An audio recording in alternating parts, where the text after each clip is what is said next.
Take us back to the beginning. What inspired you to become an architect? I think it was the idea that there could be a profession where you married creativity with engineering. What I find with the younger generation is that they need a lot of patience and they have to develop sensitivity to the environment. They have to be more observant. The first thing I ask them is, are you sure you want to become architects? Because if you are not sure, please leave right now, and there's no shame in it. You know, this industry needs patience.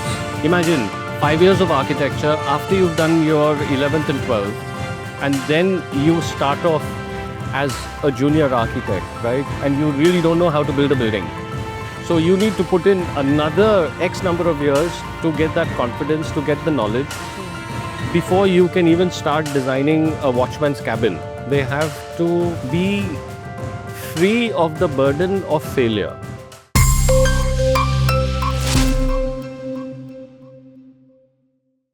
Hi everyone, welcome to Walk the Talk with Bulbeer.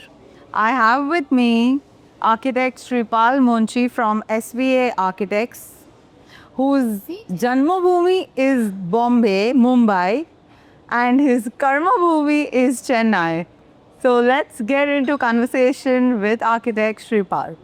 Hi sir, welcome to Walk the Talk with Bulbeer. Pleasure. My Karma Bhoomi of this decade. Let me clarify. Okay, let me also say Karma Movie of this decade. There we go. Pleasure to be here. Thank you for having, and fire away. Cool. Welcome to Mumbai. Thank you for making it. And let's begin with your personal journey and early influences. Take us back to the beginning. What inspired you to become an architect?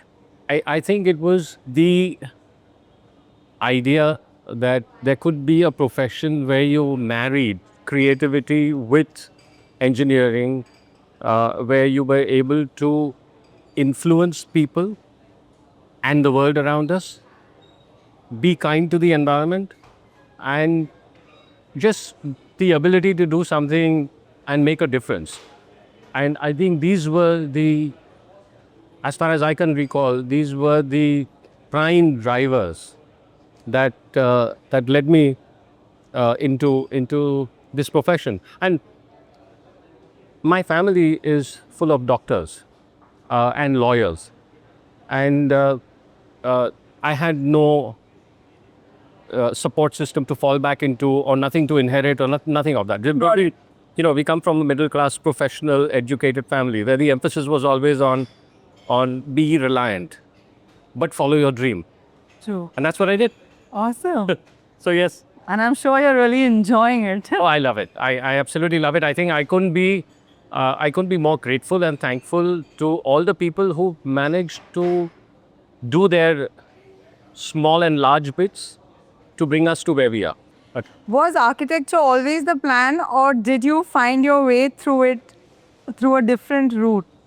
No, I think you know, I went to St. Mary's, and then after that I went to Xavier's, and I remember back in those days you had this aptitude test. Yeah. Even I've given that. And you do an aptitude test, and you on know a what small green sheet, your green paper, you get your scorecard. Yeah.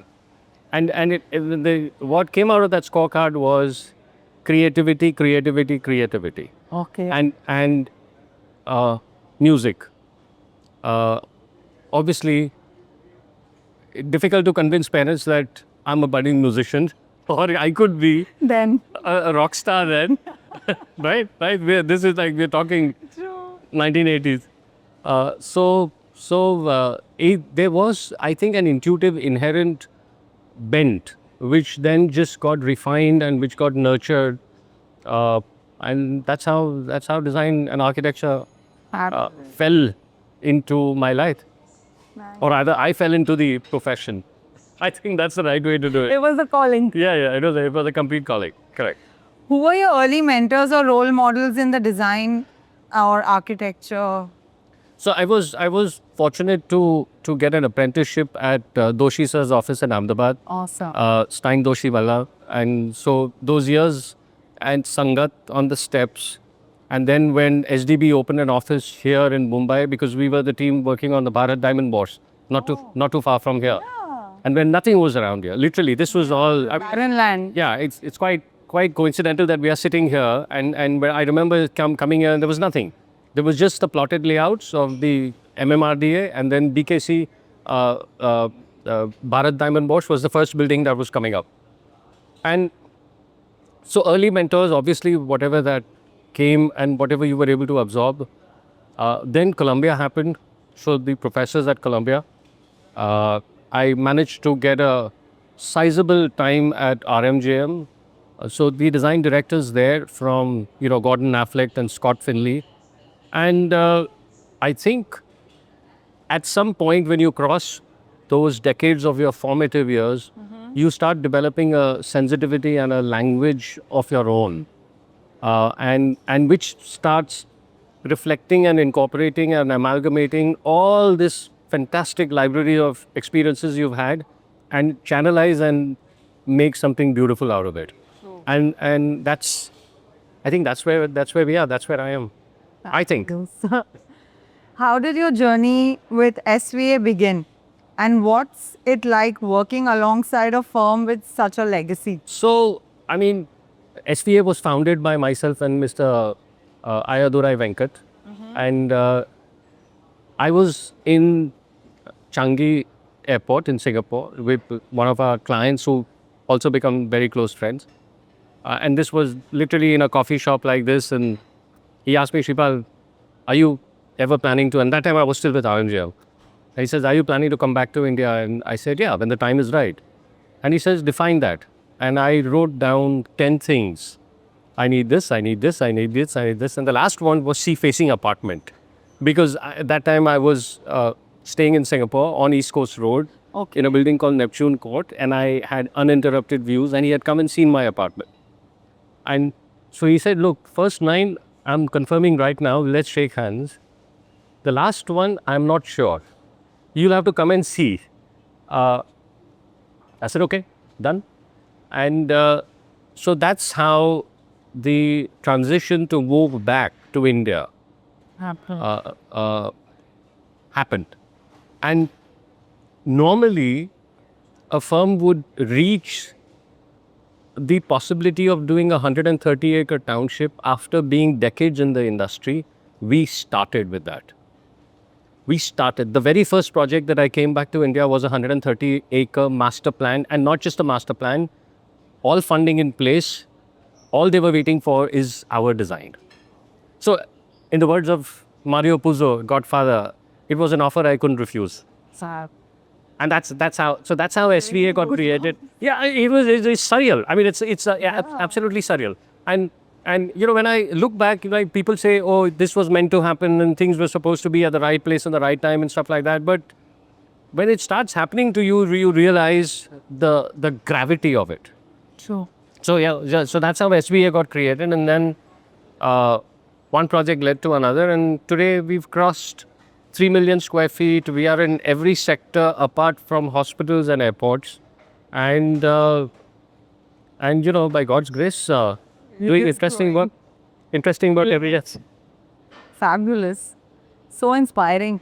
I mean, when I just hope, people, students, the coming generation who is listening to you, who is, inspired by you, knows your journey, so that they probably know how tough it is to reach this stage. Yeah.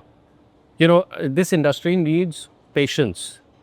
We have a very long gestation period.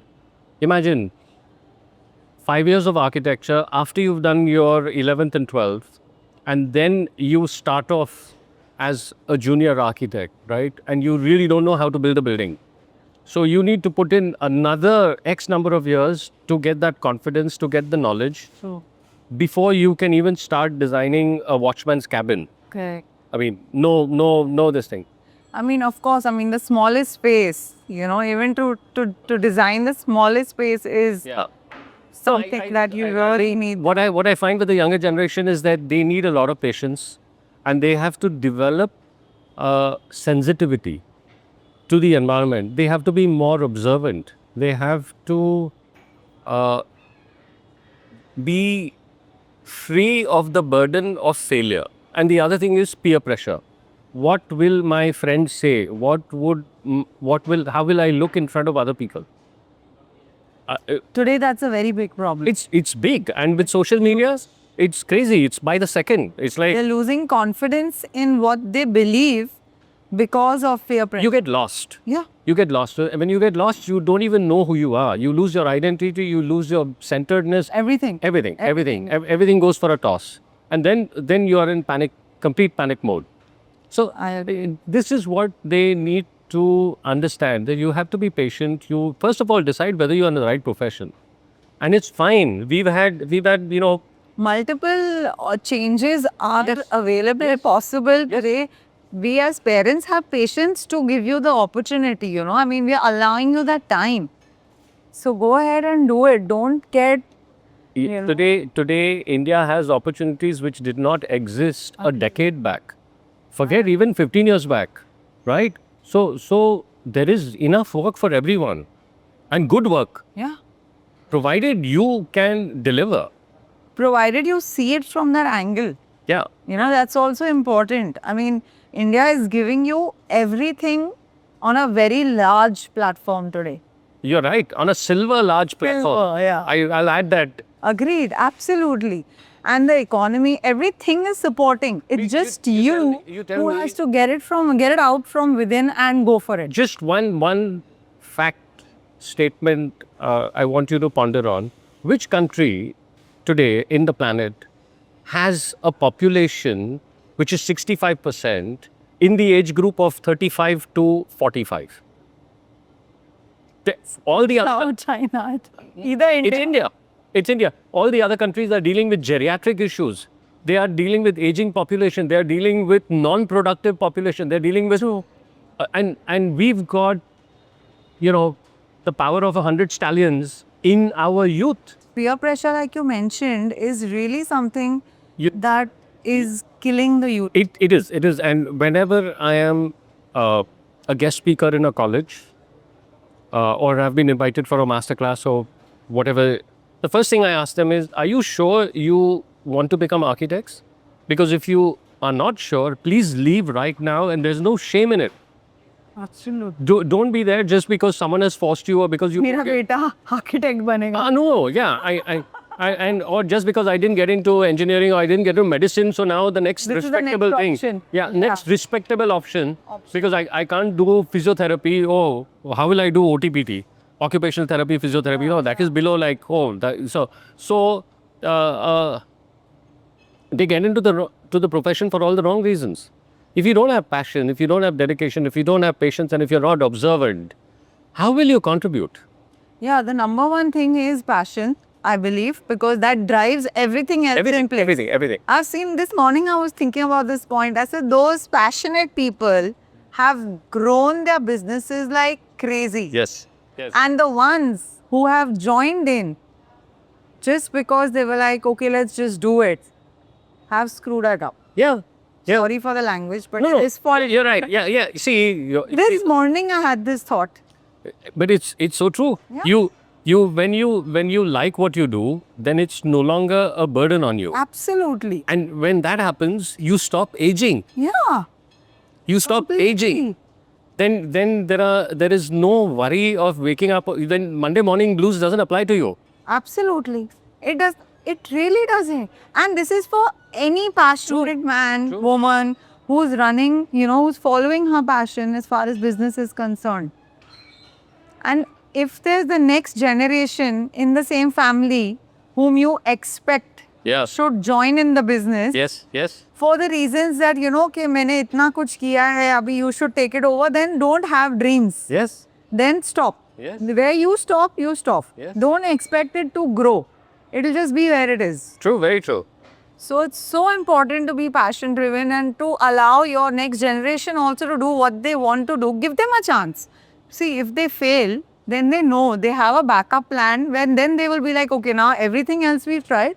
Now let's go do this and let's put in 100% here because our parents gave us an opportunity. True. It's not that they just picked us up from college and said, now get back to work. Unless you fail, how do you know and how will you value success? Success. True. Right? I mean, opposite values are absolutely complementary. You realize that you take a hard knock, you right at the bottom, and then you know that's how you climb up. Correct. So I mean, there's a Rocky Balboa in all of us. So that's a good one. I'm loving your examples, huh? Godfather, Rocky Balboa. Wow.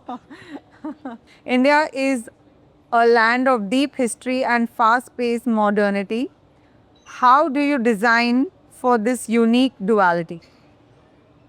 By not getting carried away and by being very, very honest with your ideas, uh, the responsibility that you owe the clients, and most important, the responsibility that you owe to the city where you are coming up with your interventions.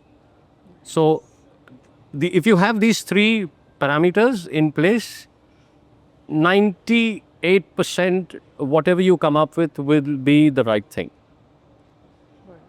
What are the biggest challenges facing architects in India today, especially in the urban settings? Too much of noise, visual noise, too much of pressure, economic pressure, very, very lopsided local building codes. And I'll just give you an example. I was going to ask you for one. 3 days back, we're designing a school just on the outskirts of Chennai, and it's going through this process called scrutiny, Okay. where you submit the plans and then you get a feedback, and then you say, okay, this is not okay. And one of the comments was that every classroom has to have 2 separate windows and 2 separate doors, which we've given for reasons of escape. And some of the classrooms we've given a long banded window because of the composition that it has on the facade, which is actually a combination of 4 windows. Okay. What is the comment? You cannot have 4 windows in a line. You have to have 2 separate windows. It doesn't make logic. I've given you twice the amount of area that you're asking for air and light, but I've clubbed them together because I can use the other side of the classroom for a whiteboard or for something else. So it's a win-win, both from inside and from outside. And you're forcing me to do something because it's written in a rule book which was created 40 years back, or it's a hangover from I don't even know which era, and you're not even open to a reasonable argument. And you have to comply, because if you don't do this, your scrutiny plan will get failed, and again you'll get a reject. Now, and this is just one small example. I just read somewhere National Building Code, NBC, which is what we are supposed to, is now no longer considered legal. So it's recommended, it's not mandatory, which means you are at the mercy of every state's local rules. We are designing in Karnataka, we are designing in Bhubaneswar, we are designing in Maharashtra, and we are designing in Tamil Nadu right now. And we are also designing in the US. So when you have such varied interpretations of what is supposed to be right and wrong, and which is really not design friendly, or which is not really geared up to create an interesting building or an interesting complex of buildings, it's a huge challenge, because every time then you have to interpret, navigate, try and work your way around, and hope that it goes through and someone is listening to you with a favorable disposition. Design doesn't work that way. True. Because then my energy is blocked in trying to do that, rather than give the client what they've really taken us on for. So how do you plan to, what is the next step? It's a constant patience. Again, like I said, patience. It's a constant struggle. It's a constant battle. And the joke is that you apply, no reply. One fine day you'll get the reply. So you have to wait. You have to keep on checking. You go. That's amazing. Go pray to whatever you're doing. Whoever you're doing. Meditate, do that somewhere. Go deep inside, because that is when you need extraterrestrial help. Actually. We mortal earthly human beings, not possible. Not possible. Not possible. How are client expectations evolving, particularly in residential and commercial architecture? They are evolving at the speed of light and at the speed at which their phones can refresh Pinterest images and Instagram reels and Instagram posts. That is the speed we are talking about. Can you match that? Then you're a winner. If you can't match that, and if you're not getting your hits and everything else, you're in trouble. You please hire a social media team more than I need an example for this also. no. Now your monthly budget, boss. Where is your social media teams? Forget about technical. Forget about whether you can. You have someone who can do waterproofing details and staircase details and get the drawings right. You need someone for this. Social media team is now as important as anything. See, because it's perception. It's perception because the decision making age group has come down, and when it has come down to that level, the younger age level, their patience and what is their influence? Their influence is this wonderful invention. So and all creative fields in all aspects. It's not just design. It's not just interior design. It's not product design. It's not architecture. It's anything that involves engaging the public and wanting to do something better than the next or better than whatever has been done before. There's a lot of pressure. There's a huge amount of pressure to come up with a winner every time, week after week, month after month. That's not easy. Now, you can't do that unless it comes to you naturally, and creativity comes to you intuitively. Because if you are relying on some other techniques or strategies, that will have a shelf life. After then what? Then you'll be scraping the bottom. What role do local materials, artisans, and sustainability play in your projects? Roles. I think I would stretch the word roles into how effectively we are able to integrate that in our material palette and our overall compositions. And as far as possible, we try and do that, not just to get a connect with the various cities that we are working in or with the project, but it's also giving a chance to, quote unquote, the unorganized sector, the non-branded skilled craftsmen. And that, I think, wherever possible, we do it consciously, actively. It's not just lip service. It's more than that. I mean, that's when I was just talking to Namrata, and she said, there's an entire section of karigars. I'm really looking forward to that from tomorrow, and just to see, because these people will never get an opportunity, and they will never get an opportunity to interface, and you're bringing their legacy to the forefront. I mean, there's nothing more noble than that. And you're saving the crafts by doing that. So, to just between us, I mean, of course, it's being recorded, but the reason we have these 10 karigars, artisans at Design Conclave is a way that we can give back to the industry. Absolutely. Which is our personal, thing of doing it. Yeah. It's like a CSR that I feel this is something that has actually been there forever. And now suddenly, because, like we discussed, the new generation, patience, Yes. creativity level, everything is getting washed off. The patience is the most important thing when it comes to creativity. And with all these artisans doing it from generations, forefathers, this generation is letting it go, it's slipping off. Yes, true. So the only way we feel we could, have them back, is to be right in front of all you guys, and you all could support them by getting them the maximum number of work, which will actually get their next generation, more curious and intrigued to work with them, because this is what my thought process. You're bang on. You're absolutely spot on. You're right. This is the way, This because is- when and- they see that they are busy, they're doing something for this name and that name, The first thing this generation wants to do is check the social media. Oh my God, this man is doing so much. This architect is saying so much. My dad is working with this man. We should support our father. And what better way to do that than in Bombay at BKC, at Geo, at your Design Conclave. Thank you. So, God has been kind that we are able to give Yeah. them this platform, you know, and of course it's all his that he's supporting us, that we are able to. I just hope it works wonders. Last year it was great. I don't have any doubt. 100%. Absolutely. Thanks. More power to you. Thank you.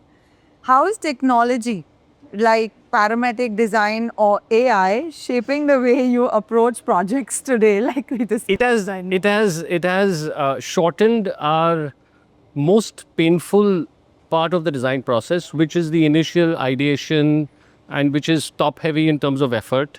It has given literally firepower to the team in arriving at what is the right direction.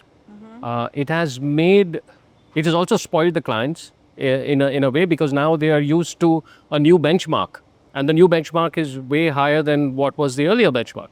So it's a double-edged sword, but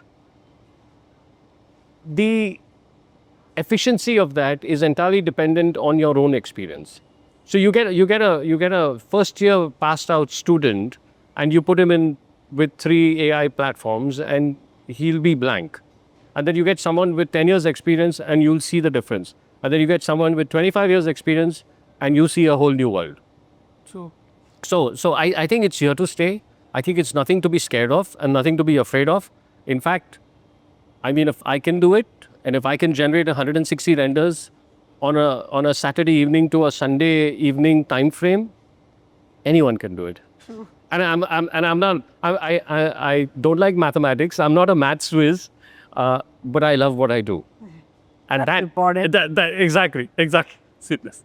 No, but I believe AI being used correctly and how much it needs to be used is good. I think beyond the point, it gives you a little extra information which is not important, which is not required. Yeah. I don't know, I may be wrong. Yeah. But it's also taking us into a new digital age. True. And that digital age is changing realities and creating new realities, hyper realities. And For reality. hyper realities, and it's allowing us to do create environments which we thought were very difficult or impossible. So you see, there are obviously 2 sides to everything, right? You can look at the plus side and you can look at the minus side. Yeah, you can see the glass full of half Exactly. I think it's just the way. I think it's the way to go, and I think you need to get better and better at it, and then integrate that into everything else that you're doing. Sounds great. Is sustainability still a buzzword, or is it now deeply embedded in client and design priorities? It's not a buzzword anymore. I think it's now almost a given. It's a de facto criteria requirement for many corporate projects. It's also a large number of clients are now thinking about how to give back to society, people, environment, everything else, and they're willing to write the check for that additional amount that you need to be in that sustainable category. So I think it's better and better. I think it's getting better and better, but we still have a lot of work to do. I mean, somewhere I read a statistic. I think IGBC director I saw a reel. I think there's almost 2 billion square feet of real estate which is waiting to get converted into sustainable categories. So there's new build and there's conversion, and you can just imagine the amount of conversion real estate square feet that is there in India today. Correct. So good science. It needs a lot more funding. It needs a lot more tax breaks from the government so that it becomes win-win for the developers and for the promoters. But yeah, it's not just a nice to have and a fancy this thing that I'm wearing everything green and I'm working in a green building. It's beyond that, and It's way beyond. it's also how long will you kid yourself to be dependent on fossil fuels? True. and that is that's a very deep and a profound question. That every generation has to do their bit, and we are best placed to make a big difference. True. What future trends do you see reshaping Indian architecture over the next decade? Future trends, I think this is the decade for India.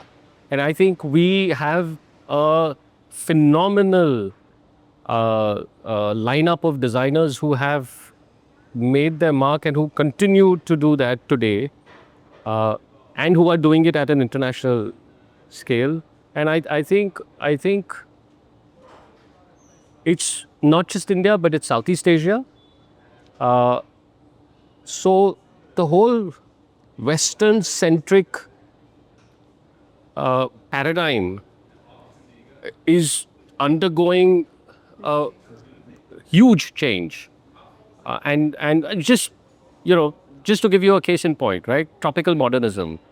Tropical modernism is now an accepted ism, and whether you see the work of Bedmar and Shi or SCDA from Singapore, and then closer to home, you see what Hiren Patel is doing, you see what Padri Sudar and Snehal Sutar are doing from the grid architects, and you see, I can, half a dozen peers and contemporaries and friends, and who are doing beautiful work. Amazing work, really, really inspiring work. True. But rooted in simplicity, rooted in modernism, rooted in the same principles that Corbusier designed Chandigarh: air, light, space, understanding nature, but in a different way. So I think there is a lot more to do, and I think the Western media, the Western industry, the Western design fraternity needs to give a fair recognition to the talent which is coming out of the Indian subcontinent.